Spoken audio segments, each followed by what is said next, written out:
The rain had started before sunset, a thin drizzle that whispered across the highway and made the asphalt shine like black glass. Detective Evan Morelli kept both hands on the steering wheel, eyes trained on the long stretch of road that cut across the edge of Pine County. He had driven this road a dozen times over the past year, each time for a different missing persons case, each time leaving with fewer answers than he'd hoped for. But tonight felt different, colder, hungrier. His wipers scraped across the windshield with a tired rhythm. Screech, pause, screech, like something struggling to stay alive. Evan's headlights finally caught the first sign of civilization in miles, a crooked wooden board nailed to a rusting pole. Hillshore Motel, vacancy. The red neon letters flickered weakly, buzzing through the rain as if trying to whisper a warning instead of an invitation. He wasn't supposed to stop here. The department protocol told him to keep driving until he reached the sheriff's office in the next county, but fatigue was crawling into his bones, knotting itself behind his eyes. The radio static had been crackling for the last 40 minutes, drowning out dispatch entirely, and the storm was growing thick enough that the road sometimes disappeared beneath the tire spray. He flicked on his turn signal, out of habit more than courtesy, and eased into the motel parking lot. The place looked abandoned. A 2-story strip of faded yellow doors lined the front, barely illuminated by a single buzzing spotlight attached to the roof. The paint peeled from the walls like shedding skin, and the windows were clouded with grime, as if no one had bothered to look out of them in years. Yet the old open sign glowed in the office window. Evan pulled into a slot near the front office, turned off the engine, and listened to how quickly everything went quiet. Too quiet. Even the rain seemed to fall softer here, as if muffled by something unseen. He stepped out of the car. The air tasted metallic, the way it does near old blood, the kind of scent you only notice if you've spent years on homicide cases. He walked toward the office, boots splashing through shallow puddles. As he reached the glass door, he paused. A small bell hung from a hook above it, one of those cheap brass ones from a roadside gift shop. But instead of being still, it swayed gently back and forth, ringing faintly, though there was no wind. He pushed the door open. Inside, the air was warm, too warm considering the storm outside. A counter stood at the far end of the room, cluttered with a register, a cracked plastic pen holder, and a stack of motel brochures that hadn't been updated in decades. A dusty TV in the corner played a silent black and white movie. Behind the counter sat the motel clerk. He was an old man, late 70s, maybe early 80s, with thin gray hair combed neatly across his scalp. His posture was unusually straight, like he'd been frozen mid-movement. His eyes, pale blue and slightly watery, fixed on Evan the moment he walked in. "You driving through?" the man asked. His voice was polite, too polite, the tone of someone repeating a sentence they'd practiced many times before. "Storm's getting bad. Thought I'd stop for the night. Got any rooms open?" The man nodded slowly. "Room 304, top floor." Evan pulled out his badge, not aggressively, just enough to make his identity clear. "Detective Morelli, Pine County. I just need a place to rest before heading to the station." The clerk's eyes flicked toward the badge, then to Evan's face, then back to the badge, as if confirming something, as if he'd been expecting him. "You'll be safe in 304. Evan didn't respond right away. Something about the phrase felt off. Not "you'll like it," not "it's clean," not even "it's all we have." Just "you'll be safe." "How much?" he asked. The old man tapped the register keys without looking at them, fingers moving with mechanical precision. $48. Evan paid in cash.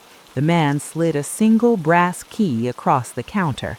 It was unusually cold to the touch. Stairs are to your left, no elevator." As Evan turned to leave, the old man added, "If anything feels strange in the night, don't open the door." Evan froze halfway to the exit. "What do you mean?" But the clerk looked past him now, his eyes fixed on the shifting shadows outside the window, as if he'd already left. He decided not to press further.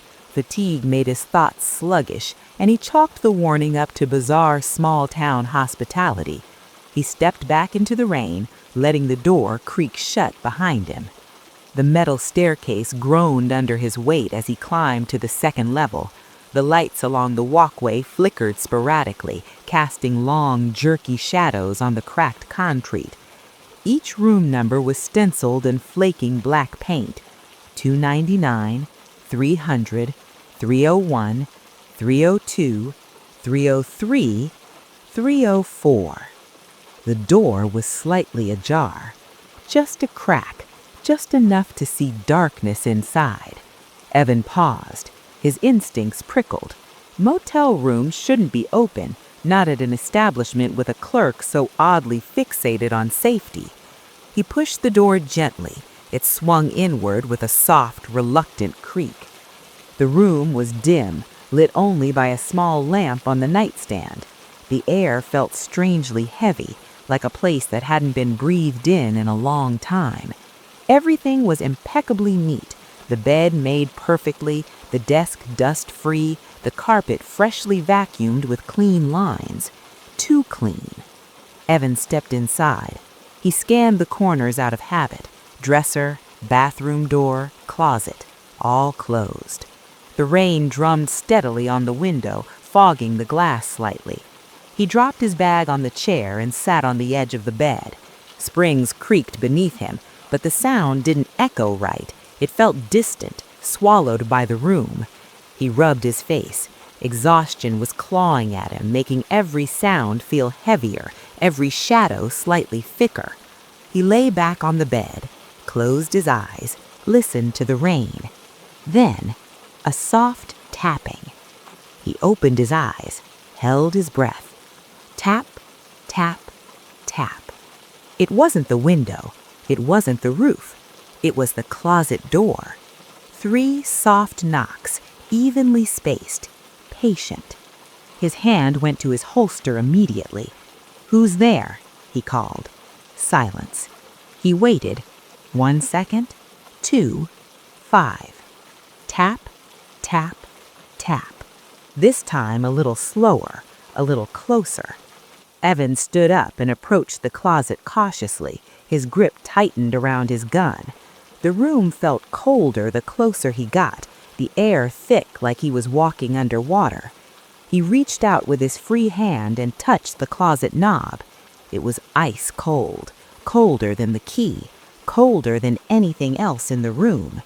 He took a slow breath, then pulled the door open. Nothing. Just an empty closet, bare wood, no coat hangers, no luggage rack, no dust. Too empty. Evan stepped back. The lamp flickered. The room's temperature dropped sharply, enough to make his breath visible in the air. Tap. This time it came from behind him. He spun, but nothing was there. The shadows along the walls seemed to stretch unnaturally, pulling away from the corners as if something unseen had moved through them. Evan swallowed hard. He wasn't afraid, really. He'd walked into gang houses, crime scenes, burning buildings. But there was something different about this place, something watching him. He grabbed his bag, unholstered only partially, and backed toward the bed. Then, the bathroom door creaked. Just an inch, just enough to see darkness inside. Evan's pulse quickened. He aimed his gun toward the crack. "Come out, now!" Silence. Then, a whisper. Not a voice, not a word, just breath. Right behind him. Evan spun again. Nothing. The room door slammed shut, hard. The lamp burst, plunging the room into darkness. Evan's heart hammered as he stepped back, gun raised, breath coming in cold puffs. Outside, the rain stopped suddenly, too suddenly. Complete silence fell over the motel. Then, the whisper came again, this time forming words. "You shouldn't have come to 304. Evan paced the small confines of room 304, every footstep muted against the threadbare carpet. He had tried to settle on the bed, tried to close his eyes, but every muscle in his body felt keyed to a level of alertness he didn't know he still had. The closet remained closed now, silent, but its corners felt alive, heavy with anticipation. The rain had stopped as abruptly as it had begun, leaving the night outside unnaturally quiet. Not a single car passed on the highway, not a single tree whispered in the wind. Even the motel sign had died, its buzzing neon letters dark and broken. Evan glanced at the bathroom door. Nothing had happened there yet, but his instincts screamed that it was only a matter of time. He rested his hand on the grip of his gun, fingers tense.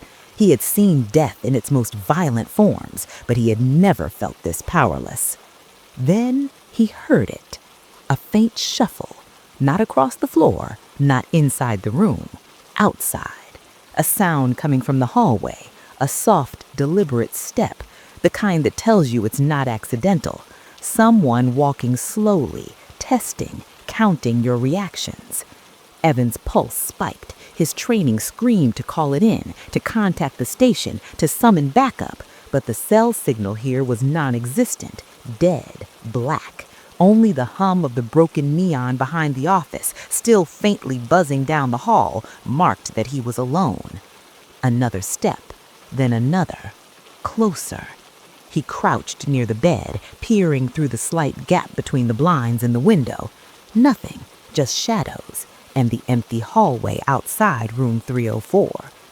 Then a voice, soft, almost childlike, yet impossibly cold, drifted through the gap under the door. "Detective, why are you here?" Evan froze. The words were perfectly enunciated, almost mocking in their clarity. He wanted to swing the door open, to confront the speaker, but his gut told him not to. "Who's there?" he called out, voice low but firm. No answer, only silence. He exhaled slowly, trying to steady himself. Something about the tone of that voice, deliberate, almost intimate, shook him deeper than the fear of bullets or knives ever had.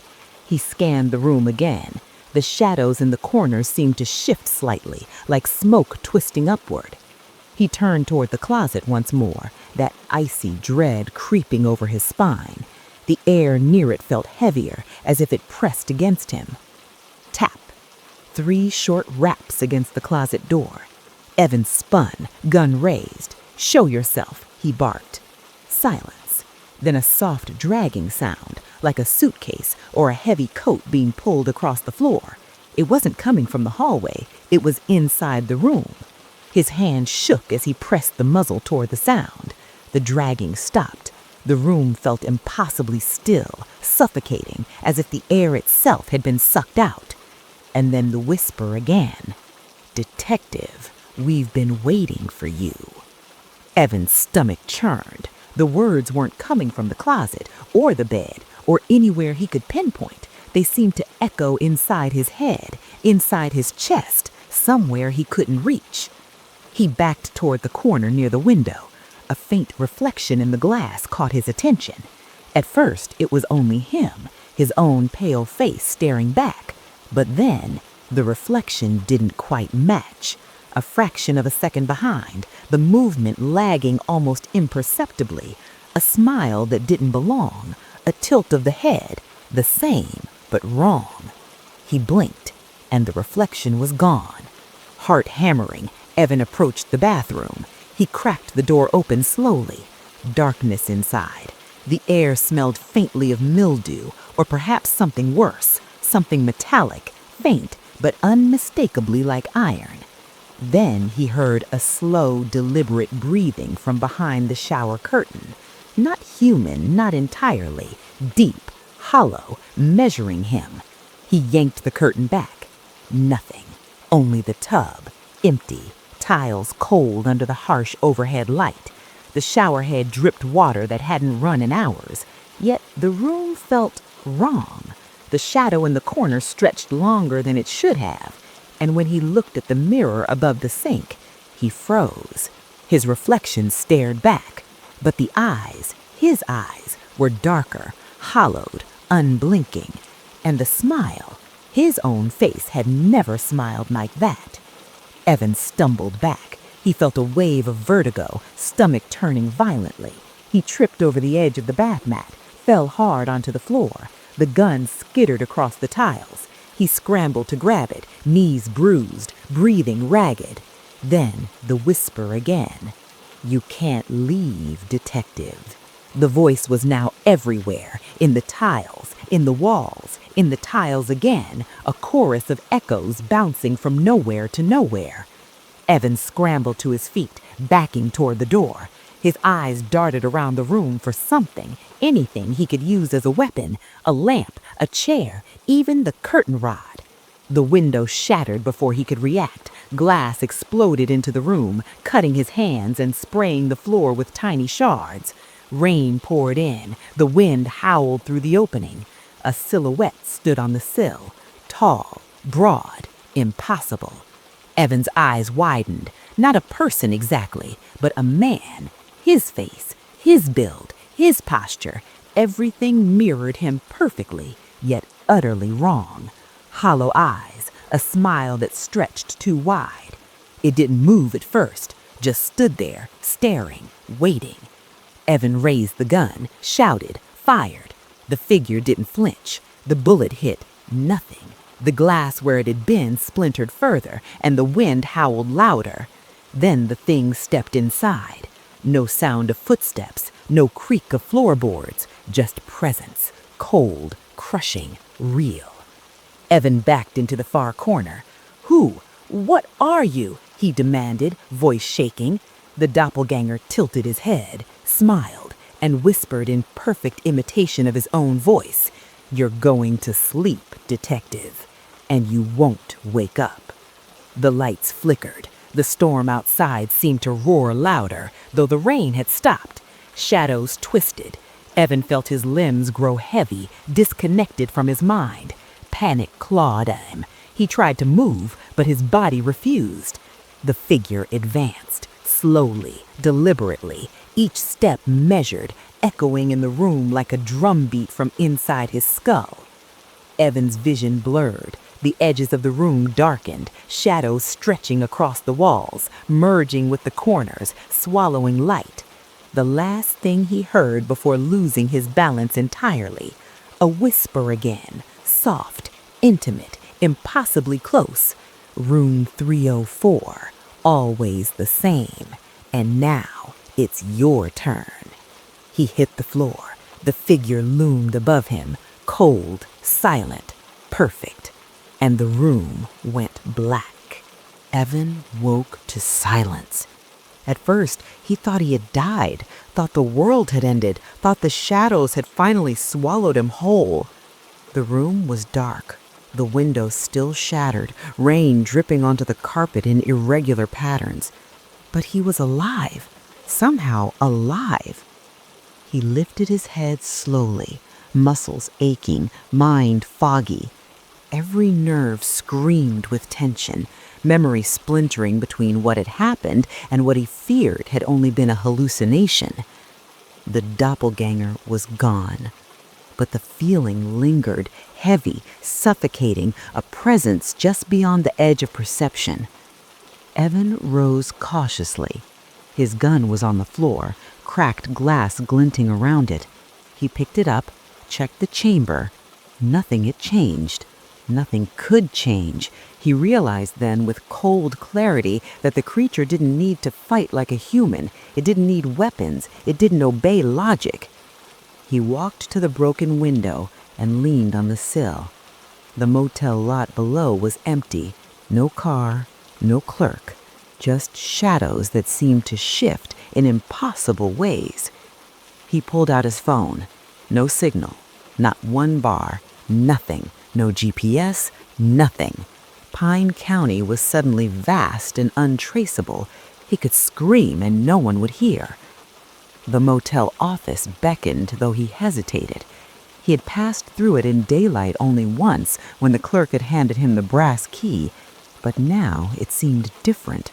The shadows clung to it. The office window seemed blacker than before, like ink had been poured across it. Evan grabbed the door handle. It was cold, ice cold, far colder than the ambient temperature. He pushed it open. Inside, the office smelled faintly metallic, like blood rusting.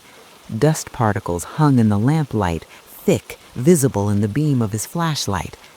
Behind the counter, the register was open, empty. No cash, no receipts, no sign of life. Only a single item lay atop the counter. A photograph. He picked it up. It was the motel, room 304. Only the door in the photo was closed, and in the reflection of the window, there was someone standing. Someone exactly like him. Evan dropped the photo, stomach churning. Footsteps from the hallway, slow, measured, echoing unnaturally through the office walls. He spun around, gun raised. Nothing. He stepped forward, then stopped. The bulletin board by the wall caught his eye, hundreds of photographs pinned with pushpins, each one labeled with dates, names, and the ominous word, Room 304. Victims. All of them, all who had stayed in the room, each one pale, eyes wide, terror frozen on their faces. And in every photograph, if he looked closely, there was a shadow behind the victim. A shadow in human form, but not quite human, always in the reflection, always present. Evan ran a hand through his hair. The room felt alive, the shadows whispering. He realized the footsteps were back, closer this time, from the hallway behind him. He spun. Nothing. He grabbed the stack of photographs, checked the dates, all recent, some only weeks ago, some within the last few days, and all had the same scribbled note on the back. Never leave 304 alive. A chill ran down his spine. The sound of a chair dragging across the floor, soft but deliberate, came from the far side of the office. Evan's breath caught. His gun shook in his hand. Then a whisper, low, intimate, unmistakable. You're late. Evan froze. The voice came from inside his own head, yet echoed around him too. Cold, patient, malevolent. He moved backward, bumping into the counter. Something slipped under his foot. A folded envelope. He picked it up. Inside, a single page typed. Room 304 chooses. Those who stay are claimed. Watch closely or join them. The office felt smaller suddenly, the walls stretching, shadows thickening, twisting toward him like smoke. He turned toward the hallway, too long, too dark, corners melting into impossible angles. He could feel eyes on him, his own eyes, not exactly his. A reflection caught him, the window behind the counter. For a second, he saw his own reflection, only it was smiling, hollow-eyed, wide grin, tilting its head as if mocking him. Evan stumbled backward, nearly tripping over a chair. The whispers became louder, now not just one voice, but many, a chorus, layered, echoing sinister. Stay, stay, stay. The floorboards beneath him creaked, not from his weight, from something else, something moving. The doppelganger stepped into the office, or maybe the shadows formed it. Evan couldn't tell. Tall, silent, identical. The smile, impossibly wide, eyes black. Evan fired twice. Nothing. The figure tilted its head. Whispers surrounded him now, speaking in voices that weren't his, memories that weren't his. faces he didn't recognize flashed in the darkness. The doppelganger advanced, slowly, each step measured, echoing inside the office and inside Evan's skull simultaneously. His mind spun, panic clawed at him. "Who are you? What do you want?" The thing stopped, then whispered, "I want what's mine. You belong to room 304. The lights flickered. Evan's reflection merged with the figure. He staggered, trying to pull away, but his limbs felt disconnected. His gun fell to the floor. From the corner of the office, the bulletin board shifted. Photographs fell one by one. The fallen photos lay on the floor, all showing him, his face, his terrified expression from this very night, smiling faintly in one image, eyes hollow in another. He realized with a hollowing dread that he had been photographed already, before he had arrived. Footsteps behind him again.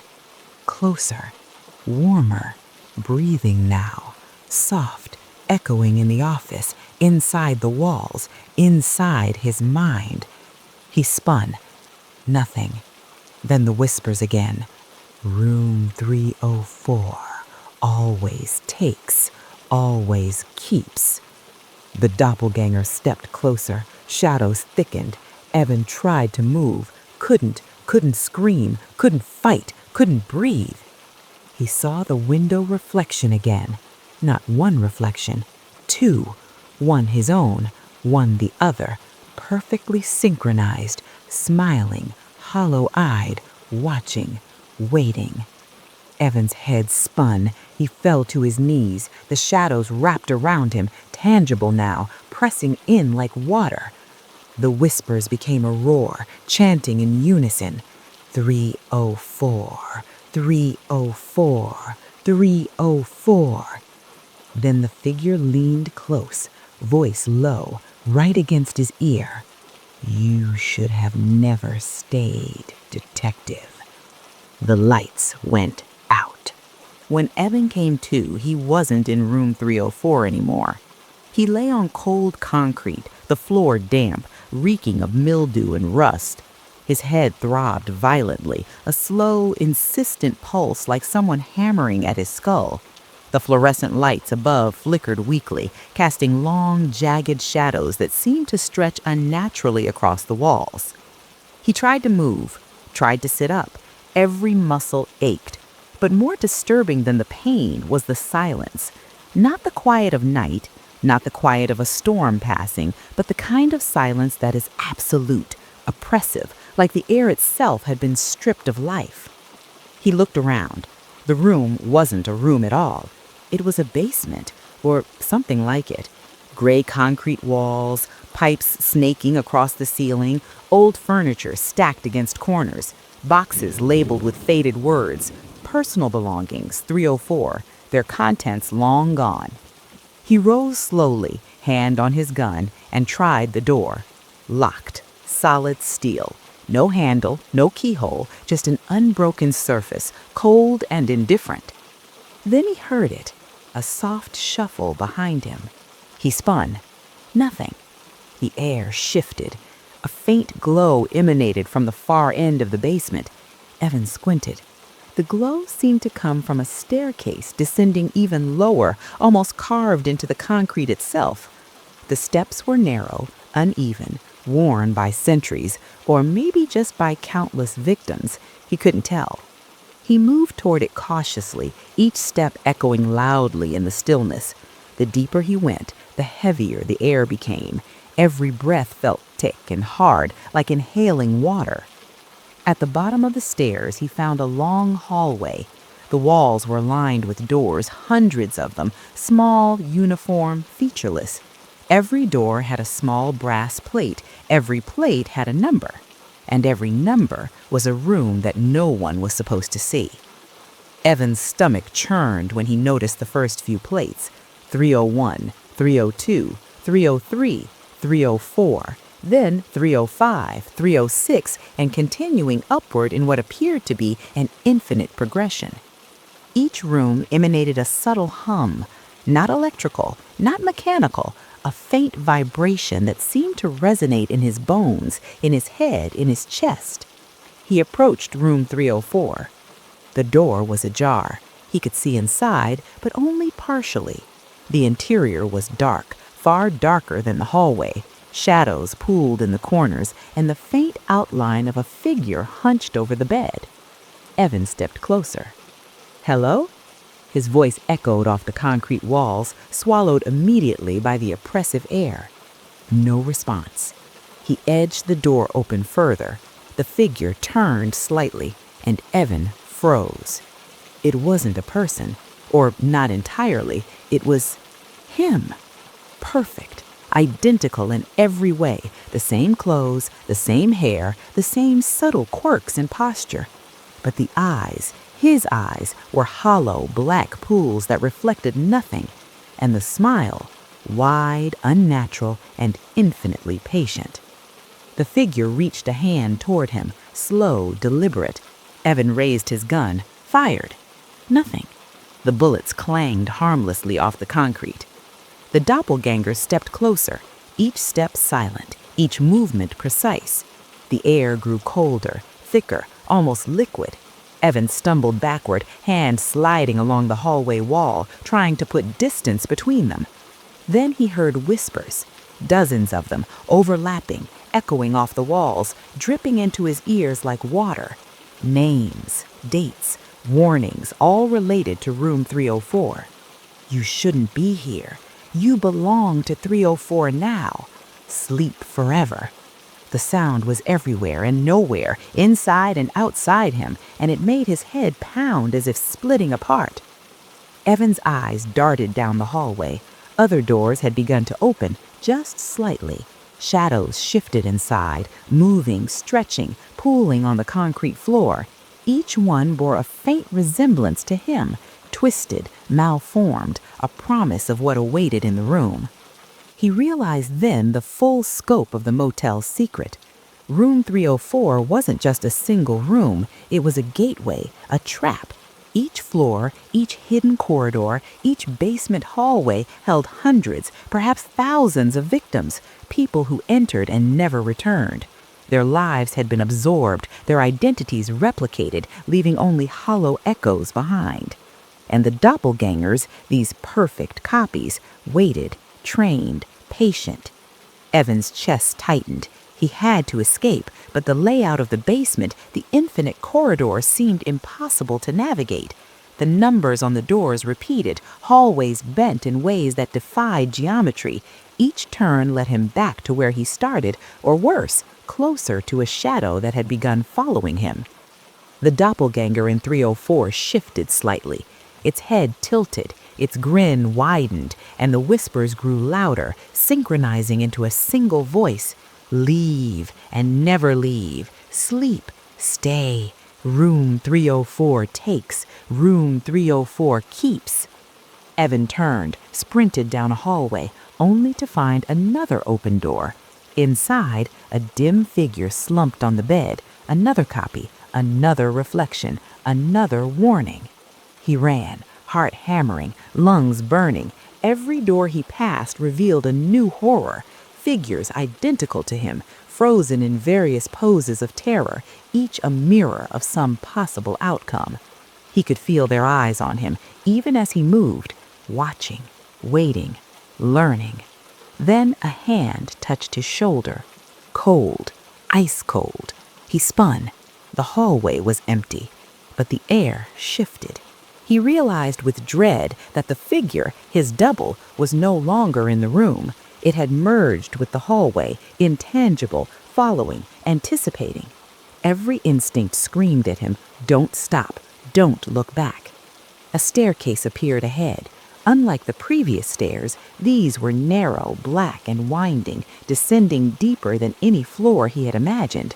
The walls pressed close, shadows stretching like living things, twisting around him.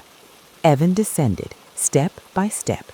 The doppelganger mirrored him perfectly, every step, every breath, every heartbeat, and with each mirrored movement, the weight on his chest grew heavier, suffocating. At the bottom of the stairs, he found a long brass door, unmarked. The hum from the walls intensified. The whispers coalesced into a chant. 304, 304, 304. Evan's gun felt heavier than ever. His limbs resisted movement. His mind screamed, but he forced himself forward, hand on the knob. He opened the door. Inside was darkness deeper than any shadow. A faint glow outlined figures on beds, hundreds of them, all lying still. Their faces, his faces. And at the center of the room, on the original bed of 304, his double sat upright, waiting, smiling, hollow eyes fixed on him. Evan realized the truth. Leaving the motel was no longer an option. Room 304 didn't just take guests. It trained them, it waited, and it replaced them. As he stepped into the room, the air closed around him like water. The whispers rose, voices overlapping, impossible to distinguish. 304, 304, always, always, always. The doppelganger stood slowly, reaching toward him, and Evan understood that this was only the beginning. Room 304 claimed everyone eventually, and tonight it had finally claimed him. The darkness inside room 304 was absolute. Evan stood frozen, every instinct screaming at him to run, though he knew that running meant nothing. The room had no walls, or maybe the walls were infinite, stretching beyond his perception. Hundreds of beds surrounded him, all occupied by him, or some version of him, twisted, hollow-eyed, silent, still. The doppelganger at the center rose slowly, movement precise, deliberate, inhumanly calm. Its hollow eyes bored into his soul. The whispers from the walls and the floors converged into one voice, his voice, but not his voice. "Welcome, detective. You're finally here." Evan raised his gun, but the weight of the air pressed it down. He pulled the trigger once, twice, thrice.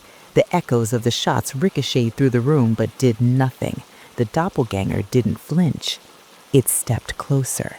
Every step was synchronized with his heartbeat, mirroring his exact rhythm, exact motion. The walls themselves seemed to close in with each breath he took. You can't take me," he whispered, voice trembling. "You're not real. This isn't real." The figure tilted its head, smiled, and with a single step forward, the room shifted. The beds stretched endlessly, the figures on them rippling as if a tide of faces and bodies were breathing under the concrete floor. Evan realized then the horrifying truth. Every person who had ever entered room 304 hadn't merely disappeared. They had been absorbed, their identities folded into the structure of the motel, their fears, memories, and faces serving as templates. Each victim became part of the motel's consciousness, a collective of terror, feeding the doppelganger's perfection.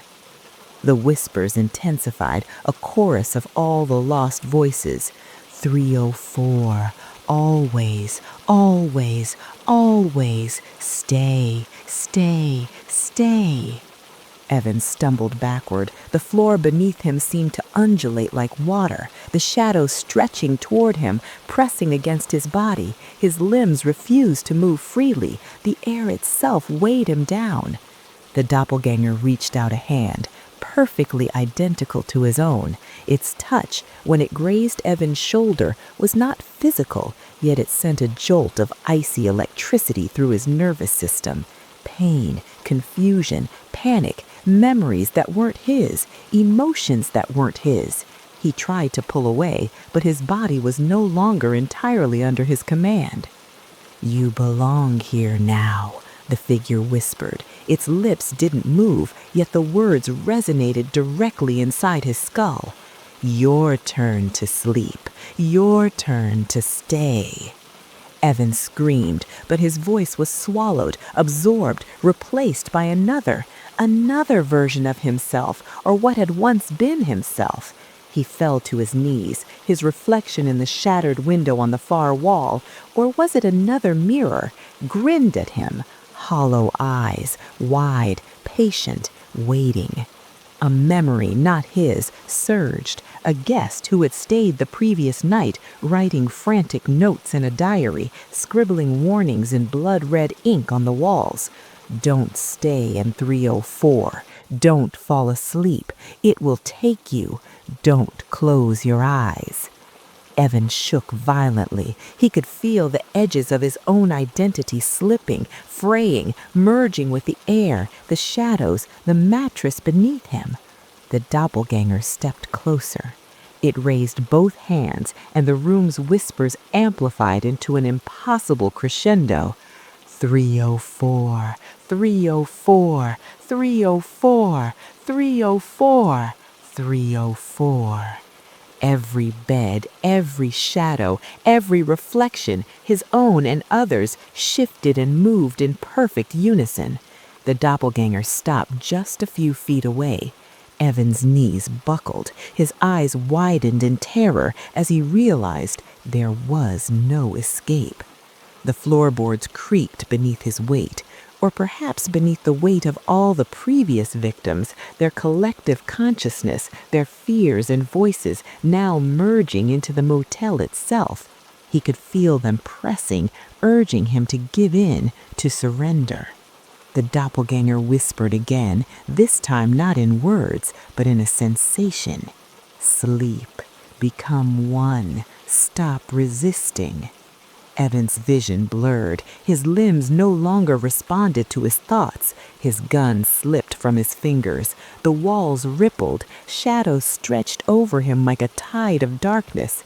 He fell to the ground, breathing shallow, heartbeat uneven, identity unraveling. "No!" he screamed, inside his mind, inside his body, everywhere at once. But the doppelganger smiled, patient, perfect. The whispers reached a peak, a wave of sound, thought, and sensation that crushed him. And then silence. Absolute, perfect silence. When Evan opened his eyes, or perhaps when the motel allowed him to perceive his own consciousness again, he was no longer on the floor. He was on a bed, his own bed, room 304. The lights were dim, but the shadows moved. The broken window outside reflected rain-soaked asphalt, empty. Yet Evan felt it immediately. The motel had absorbed him completely. His memories, his fears, his essence now became part of its architecture, feeding the cycle. The doppelganger stood at the foot of the bed, smiling, hollow eyes fixed at him. Evan tried to speak, to shout, to call out. Only whispers escaped from his lips. 304. Always, always, always. And then his own reflection in the broken window smiled. The motel had claimed its last guest for the night, and room 304 waited patiently, as it always had, for the next traveler, tired, weary, seeking shelter, unaware that the night would never end and survival was impossible. The rain outside resumed, soft, insistent, and cold. Its sound whispered through the halls, a lullaby for the living, a warning to those who dared cross the threshold. Room 304 would never forget, and neither would he.